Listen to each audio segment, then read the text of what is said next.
le péché n'est pas dans la chair. Parce que la notion du péché, quand on vous dit tous sont péchés et sont privés de la gloire de Dieu. Mais qui a dit ça? Ce n'est pas Jésus. Beaucoup de choses qu'on vous a dit dans les églises, qu'on vous prêche dans les églises là, vous ne vérifiez pas. Il y a plus de 90% des choses prêchées dans les églises que Jésus n'a pas eu à dire. Wow. Qui viennent de Paul, de Pierre, de saint ceci, de saint cela, de Nigné. Mais combien vérifient ce que Jésus a dit? Aujourd'hui, les paroles de Jésus sont négligées à plus de 80% et les paroles de Paul sont prises à plus de 80%. Wow. Donc Jésus se retrouve avec 20% de ses paroles qui semblent être suivies et Paul se retrouve avec 80% de ses paroles et des paroles différentes de Jésus qui sont suivies. Et tout le monde espère aller au ciel qui n'est pas le ciel de Paul mais qui est le ciel de Jésus.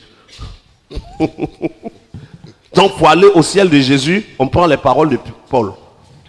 Mais aller dans le ciel de Paul, quand tu dis Paul est un homme, on dit comment tu peux remettre en cause les paroles de Paul? Je remets très bien en cause les paroles de Paul et je m'appuie très bien sur les paroles de Jésus pour remettre en cause les paroles de Paul.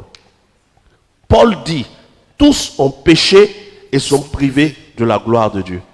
Et je précise pour ceux qui ont suivi depuis le lundi, que quand je dis que les paroles de Paul ne sont pas justes, je ne dis pas que Paul est forcément faux. Je dis que si ce qui est écrit, c'est ce que Paul a vraiment dit, il s'est trompé. Mais si c'est les gens qui ont déformé la Bible, qui ont modifié les paroles de Paul, c'est que le jugement est sur eux. Parce que Paul, pour le niveau de révélation qu'il semble avoir, ne peut pas faire des erreurs aussi sauvages. Donc soit ils ont déformé ces paroles, soit Paul s'est trompé. Mais quoi qu'il en soit, ce qui est dit de Paul n'est pas juste selon les paroles de Jésus. Plusieurs choses de Paul. Paul dit, tous ont péché et sont privés de la gloire de Dieu. Si tous ont péché et sont privés de la gloire de Dieu, alors Jésus est un pécheur. Parce que, selon le livre d'Hébreux, les enfants participent à la chair et au sang de leur mère. Jésus là, son corps là, c'était un corps humain ou c'était pas humain? Humain. Mais s'il a hérité d'un corps humain, que le péché est dans le corps humain, Jésus est un pécheur comme nous tous. Ouais. Disons-nous la vérité. Ouais. C'est parce que les gens ont eu peur d'affronter la vérité et ceux même qui l'ont su se sont cachés parce qu'ils ont eu peur d'être lapidés ou je ne sais quoi. Sinon, si le péché est dans la chair, si le péché réside dans le sang, alors Jésus est un pécheur. Et on l'a vu, je pense, le texte était Hébreu combien là? Qui disait que... Hébreu 2. Hébreu chapitre 2, tu peux lire? Hébreu chapitre 2, verset 14. Ainsi donc, puisque les enfants participent au sang et à la chair, il a également participé lui-même. Ainsi donc, puisque les enfants font quoi? Participent au sang et à la chair. Jésus. Il a également participé lui-même. Afin que par la mort, il anéantit celui qui a la puissance de la mort, c'est-à-dire le diable. Donc Jésus a participé à quoi? À la chair et au sang. Donc si la chair et le sang, là, c'est là-bas qu'est situé le péché, parce qu'on est pécheur. Jésus est né pécheur. C'est clair. Donc ils nous ont donné un évangile qui est faux, basé sur un homme qui peut se tromper, c'est-à-dire Paul, qui devient parmi les premiers papes. Parce qu'on va considérer que l'Église catholique dit par exemple que Pierre est le premier pape. Ensuite, les Pauls vont venir ainsi de suite. Mais réveillons-nous. Dieu ne nous a pas sauvés pour que notre intelligence meure. C'est clair. Quand vous regardez 1 Corinthiens chapitre 14, l'apôtre Paul dit, je prierai par l'esprit, mais je prierai aussi par l'intelligence. Oui. Donc Dieu ne nous a pas refusé l'intelligence dans le suivre. Yes. Il y a des gens qui disent non, ce n'est pas la peine de réfléchir. Crois seulement. C'est le mouton qui suit le berger comme ça. Sinon, nous, on n'est pas des moutons, on est des créatures de Dieu à qui Dieu a donné l'intelligence. On dit, mais comment tu peux vouloir réfléchir à les choses de Dieu? Bon, quand tu me dis de ne pas réfléchir, toi-même, comment tu fais pour suivre Dieu? On dit de ne pas raisonner, que c'est un manque de foi. D'accord? C'est comme ça les musulmans ne raisonnent pas aussi et puis ils sont musulmans. C'est quand les bouddhistes ne raisonnent pas, ils sont bouddhistes. Donc pourquoi on se plaint de la religion des autres? Eux aussi, ils ne raisonnent pas, ils suivent. Pourquoi on évangélise les païens? Ils ne raisonnent pas, ils font ce qu'ils veulent. Si le raisonnement n'est pas important, pourquoi on leur dit de changer? Chacun suit ce qu'il veut. On n'a pas besoin de réfléchir. Alors ne réfléchissons plus. Vivons. Non, il y a une réflexion à avoir. Pourquoi Paul dit que les païens ont l'intelligence obscurcie? Ça veut dire que nous, on a l'intelligence éclairée. Évidemment. Donc si mon intelligence est éclairée, c'est pour que je réfléchisse ou non? C'est ça. On dit ne réfléchissez pas. Vérifions dans le livre de Corinthiens. Éphésiens, chapitre 4, versets 17 à 18. Voici donc ce que je dis. Voilà. Et ce que je déclare dans le Seigneur, c'est que vous ne devez plus marcher comme les païens, qui marchent selon la vanité de leurs pensées. Ils ont l'intelligence obscurcie. Ils sont étrangers à la vie de Dieu. Et à cause de l'ignorance qui est en eux, à cause de l'endurcissement de leur cœur. Ouais. Donc, les païens ont quoi qui est obscurci? L'intelligence. Donc ceux qui vont être sauvés, ils auront quoi qui est éclairé? L'intelligence éclairée. Mais donc l'intelligence n'est pas rejetée dans la marche avec Dieu. Ok. Quand on nous dit de ne pas réfléchir, de vous à moi, au commencement était maman Abi. Maman Abi était avec le prophète. Et maman Abi est le prophète. Ça ne vous fait pas quelque chose? C'est contradictoire. Comment tu peux être avec et être? Oui. On peut comprendre que ceux qui ont traduit ont mal traduit. Parce que celui qui est avec toi n'est pas toi. C'est vrai. Au commencement était la parole était avec Dieu, et c'est la parole là même qui est Dieu là même. Il y a plein de choses où on nous dit ne réfléchissez pas, prenez comme ça. Le péché est dans la chair, prends comme ça. Mais si le péché est dans la chair, nous on réfléchit. Regardez un peu Paul, lui-même que vous prenez pour suivre votre Dieu, Paul, dans le livre de 1 Corinthiens, chapitre 14, versets 14 à 15. Car si je prie en langue, mon esprit est en prière, mais mon intelligence demeure stérile. Que faire donc? Je prierai par l'esprit, mais je prierai aussi avec l'intelligence. Donc, Paul priait comment? Par l'esprit et par l'intelligence, et Dieu l'écoutait. Donc, Dieu n'a pas rejeté l'intelligence. Évidemment.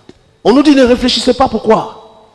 Il ne faut pas réfléchir, il ne faut pas analyser. Tu es en train de trop chercher. Quand c'est comme ça, là, les choses de Dieu, on prend comme ça, on ne prend pas comme ça. Parce que c'est parce qu'on a dit aux gens les choses de Dieu, on prend comme ça. Qu'un bouddhiste a pris comme ça, que quand il va mourir, il va devenir un cafard demain. Mais on leur a dit qu'ils vont se réincarner, eux ne savent pas en quoi. Ouais. C'est parce qu'on dit de ne pas réfléchir que quelqu'un est né et dit Allah. On dit Allah est Dieu et Allah va te sauver par le nombre de tes actions. Si les actions que tu as sont plus beaucoup, les bonnes actions sont beaucoup que les mauvaises, alors tu vas au ciel. Si deux fois tu t'exploses et que tu meurs, tu as combien de vierges qui t'attendent? 7 vierges. 70, quelle 7? Tu vas faire quoi 7? 70 vierges qui l'attendent là-bas. Et on ne réfléchit pas, on se jette dedans. C'est comme ça que quelqu'un a entendu Satan lui dire je suis Dieu. Il ne réfléchit pas. Je te donne, regarde, je vais te donner des milliards. Il est devenu milliardaire, donc il le suit. Mais quand Dieu nous donne l'intelligence, ce n'est pas pour que l'intelligence soit annulée. Paul dit, je prie par l'Esprit, mais le Saint-Esprit n'annule pas l'intelligence. Donc quand vous nous dites que le péché est dans la chair, pendant que vous nous dites que Dieu est venu en chair, donc Dieu est pécheur. Voici des choses qui sont dites, affirmées, qui se contredisent elles-mêmes.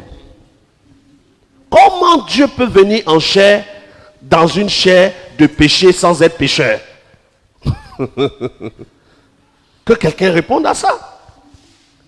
Maintenant, si la chair est péché, que le sang est péché, Jésus étant né de Marie, né de la chair péché et ayant le sang péché, l'enfant ayant été dans son ventre nourri du sang péché, né ayant sucé le sein rempli de lait péché, avec un corps à l'image péché. Mais on nous dit, il est né saint, il est resté saint, il est mort saint sans avoir péché. Quand même, c'est abusé. Réfléchissez quand même. On vous a donné un faux évangile. Un évangile qui ne peut pas se justifier en face d'une intelligence même d'un enfant de 10 ans. Wow. Mais tu dis à un enfant que Dieu, le Créateur, c'est Jésus. L'enfant va te demander, mais papa, tu n'as pas dit que Dieu, on ne le voit pas? Tu es là maintenant. C'est-à-dire que, tu vois, mon petit, quand je dis ça, c'est en lui. Sinon, son apparence, c'est ça qui est homme. C'est Dieu le Créateur qui est en lui. Puis l'enfant te demande, mais quand Jésus est mort, donc c'est Dieu maintenant qui est sorti. Mais pourquoi il est assis à droite? Tu es là maintenant. Tu es petit. On ne réfléchit pas comme ça. Tu vas te perdre. Et c'est ce qu'on dit aux gens qui veulent réfléchir. Vous allez vous perdre. Le prophète Guillaume Kofi, qui prêchait si bien, a commencé à faire perdre les gens. Mais il faut prendre le temps d'écouter et puis voir. Le péché n'est pas dans la chair, sinon l'évangile ne tient plus. Le péché se révèle en quelqu'un par les actes qu'il pose. Voilà pourquoi aucun pardon des péchés ne vient, ce que je vais dire est sauvage, ne vient simplement par le sang de Jésus coulé à la croix. Pourquoi partout on parle du pardon des péchés, on parle de repentance et d'abandon? Si c'est seulement le sang de Jésus qui purifie les péchés, alors on n'a plus rien à faire. Mais on vous dit repentez-vous. Jésus même dit repentez-vous. Abandonnez vos mauvaises voies. Vous vous dites, le péché est dans la chair. Mais si le péché est dans la chair, tant que tu n'es pas mort, tu ne peux jamais voir la gloire de Dieu. C'est ça. Puisque ta chair, tu la quittes quand? Quand tu es mort. À quel moment un homme quitte la chair? C'est quand l'homme meurt. Est-ce que le baptême enlève ta chair? Non. Jamais. Mais quand même, on dit on est sauvé aujourd'hui. Et on se promène avec le clos qui est péché. Il n'y a aucune logique. Et ça ne peut pas marcher parce que ce n'est pas la parole de Dieu. Dieu est trop intelligent pour avoir des failles comme ça dans ce qu'il donne. Mais ce qui est d'œuvre humaine, d'œuvre démoniaque et satanique, se trompe. Et dans leur faille, on peut attraper le mensonge du faux évangile. Le péché n'est pas dans la chair de quelqu'un. Tout être né, créé par Dieu, pur. Et tout être à un moment ayant le libre arbitre, fait des choix que Dieu peut condamner. Et que Dieu condamne. Voici comment on peut dire à quelqu'un, répands-toi. C'est-à-dire, abandonne ce que tu fais. Mais si le péché est dans la chair, ce n'est pas ce que je fais. C'est ma nature. Tant que je ne suis pas mort, j'ai cette nature. Or, tous son péchés sont privés de la gloire de Dieu. Donc, tant que je ne suis pas mort, la gloire de Dieu ne peut jamais venir sur moi. Mais pourquoi donc tous les enfants de Dieu, aujourd'hui, toi-même qui es là, tu ouvres ta bouche pour dire, j'ai le Saint-Esprit. Donc, Dieu est venu habiter dans le péché dans lequel ton corps est. Dieu réside dans le péché maintenant. Tous son péchés sont privés de la gloire de Dieu, mais Dieu vient habiter dans le corps de péché. Et ton corps de péché est devenu le temple du Saint-Esprit. Et tu es appelé saint. On se dit appeler les saints chrétiens. Comment tu fais pour être saint, le corps de péché que tu trimbales? Non, le péché n'est pas dans le corps. Le péché n'est pas dans le sang. Le péché, c'est l'ensemble des actes posés. Voici pourquoi, quand Adam est né, Dieu ne chasse pas Adam. Mais quand Adam va désobéir, Dieu le chasse. Il y a un acte qui pose. Ouais. Quand Caïn est en face de tuer son frère, Dieu ne dit pas à Caïn, le péché est en toi. Il dit, le péché est tapis devant ta porte. Mais quand il dit tapis devant ta porte, qu'est-ce que ça signifie? Quand vous prenez Apocalypse chapitre 3, il dit, je me tiens à la porte et je frappe. Si quelqu'un entend ma voix, il fait quoi? Et ouvre, je fais quoi? J'entrerai chez lui, je souperai avec lui et lui avec moi. Donc, quand quelqu'un est à la porte et il frappe, est-ce que la personne est dedans? Non. Non, dites-moi si je me trompe. Non, celui qui est à la porte n'est pas... Apocalypse chapitre 3, vérifions. Puisque les gens nous ont menti, d'autres ont menti sans faire exprès parce qu'ils ne savaient pas. Si tu fais partie de ceux qui ont prêché le faux parce que tu ne savais pas, écoute le vrai et applique. Mais si tu fais partie de ceux qui savaient, le jugement est sur toi. Apocalypse chapitre 3. Verset 20. Oui. Voici, je me tiens à la porte et je frappe. Pourquoi il frappe? La porte est ouverte quand on frappe? Non. Ou la porte est fermée? Fermée. Donc il se tient devant une porte fermée et il fait quoi? Il frappe. Et il frappe. Qu'est-ce qu'il dit ensuite? Si quelqu'un entend ma voix il fait quoi? Et ouvre la porte, je fais quoi? J'entrerai chez lui. J'entrerai où? Chez lui. Donc au moment où je frappe, je ne suis pas encore entré chez lui. C'est ça. Je souperai avec lui et lui avec moi, n'est-ce pas? Donc quand Dieu, le même Dieu dit à, comment il s'appelle? Caïn, le péché est tapis à ta porte. Ça veut dire quoi? Le péché est en lui? Non. Ça veut dire que le péché est dehors et le péché fait quoi? Le péché frappe. Si Caïn ouvre, il va pécher. On nous enseigne aujourd'hui que le péché est déjà dedans. Tu es né, le péché est dedans. Comment le péché peut être dedans quand pour Caïn le péché frappait à la porte? C'est un mensonge. C'est une fausse doctrine. C'est un faux évangile. Le péché frappe à la porte de chacune de nos portes tous les jours. C'est celui qui veut qui ouvre. Et si tu ouvres, Dieu te convainc de péché pour que tu te répandes. Pour que le péché soit pardonné, il faut que tu l'abandonnes. Ce n'est pas ta nature qui est le problème. Ce n'est pas ton sang qui est le problème. Parce que ce soit le corps, que ce soit le sang, qui les a créés? C'est Dieu. Dieu crée-t-il le mal? Non. Ah, on ne sait jamais. Puisqu'on nous dit qu'on est pécheurs. Pourtant c'est Dieu qui nous envoie au monde. Donc Dieu envoie le mal dans le monde et Dieu se plaint du mal du monde. Vous trouvez ça logique? Arrêtons de mentir. Cet évangile n'est pas le vrai. Le vrai évangile, Dieu sans tenir compte des temps d'ignorance, nous appelle maintenant à nous repentir. Et Jésus dit, celui qui croira et qui va être baptisé sera sauvé. Mais quoi apporte la repentance? Tu ne peux pas croire sans te repentir. Tu ne peux pas croire sans abandonner ce que Dieu te reproche. Donc, le péché est la désobéissance aux paroles que Dieu donne. Que les paroles soient dures ou simples, quand Dieu dit stop, c'est stop. Manger un fruit n'est pas un péché, tant que Dieu n'a pas dit de ne pas manger. Mais dès qu'il dit ne mange pas, manger ce fruit devient un péché. Comment on mange les fruits de tous les arbres dans le jardin sans péché? Pour un seul arbre, on pêche. Ça veut dire que la différence entre manger et manger, c'est qu'est-ce que Dieu a dit. Il a dit ça, on ne mange pas, ça, on mange. Dès qu'il a distingué, tu manges ce qu'il a dit de ne pas manger, tu as péché. Donc le péché n'est pas dans le corps, le péché est dans l'esprit. Parce que c'est en l'esprit que les décisions se prennent. Et le péché n'est pas dans le corps, bien plus parce que Satan a péché dès le commencement. Mais Satan n'a jamais eu de corps. Est-ce que Lucifer avait un corps? Non. Mais pourtant il a péché ou pas? Il a péché. Bon, quand Lucifer qui n'a pas de corps pêche, et qu'on nous fait croire que le péché est dans la chair, où est le corps de Lucifer?